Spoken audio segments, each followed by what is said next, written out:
Ici, on est au salon des métiers à Beaulieu et puis on présente les professions. Donc nous, on présente la profession de technologue du lait. C'est la profession du lait, aussi bien côté artisanal que de l'industrie. Donc on leur présente la profession, on a des apprentis sur le stand, c'est le jeune qui parle avec le jeune pour présenter la profession. On a des ateliers où le jeune peut mélanger un yogourt lui-même ou bien sonder un fromage. Et s'il a plus d'intérêt, nous on lui présente la profession, on lui montre les possibilités aussi. Et puis on peut organiser un stage pour lui aussi dans une entreprise artisanale ou industrielle. Donc les réactions des jeunes sont positives, ils sont en principe contents de repartir avec leur yogourt mélangé ou après avoir sondé un fromage, de déguster un morceau de gruyère. Et puis pour les jeunes intéressés, souvent ils repartent avec une possibilité de faire un stage dans une entreprise. Il a tapé sur le fromage pour voir s'il y avait des trous. Après il l'a goûté, il a regardé la consistance et il a regardé s'il n'y avait pas des défauts sur le fromage. J'ai décidé de devenir technologue du lait un peu par hasard. J'ai envoyé une lettre pour faire un stage à Elsa pour voir le travail. J'ai bien aimé, du coup, ils m'ont pris un apprentissage. Ce qui me plaît le plus dans la profession, c'est contrôler la qualité des produits, la production. De mon apprentissage, il n'y a presque pas de jour typique parce qu'on change souvent de secteur. C'est assez varié, donc on voit pas mal de choses. J'ai décidé de faire cette profession parce que petit, en ayant vu un reportage à la télé, j'ai dit à mes parents que je voulais faire ce métier et je n'ai pas changé.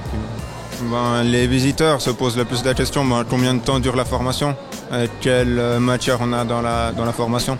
Dans la profession, ce qui me plaît plus, c'est de pouvoir transformer le lait, qui est un produit liquide, en produit solide, comme le fromage. Ce qui me plaît dans cette profession, c'est vraiment transformer du lait et le contact avec le producteur de lait qui fait la matière première jusqu'au consommateur final quand il est au magasin et qu'il est satisfait. Et le marchand de fromage également. Et c'est ce qui nous réjouit en fait et nous motive aussi à essayer de s'améliorer et d'être régulier.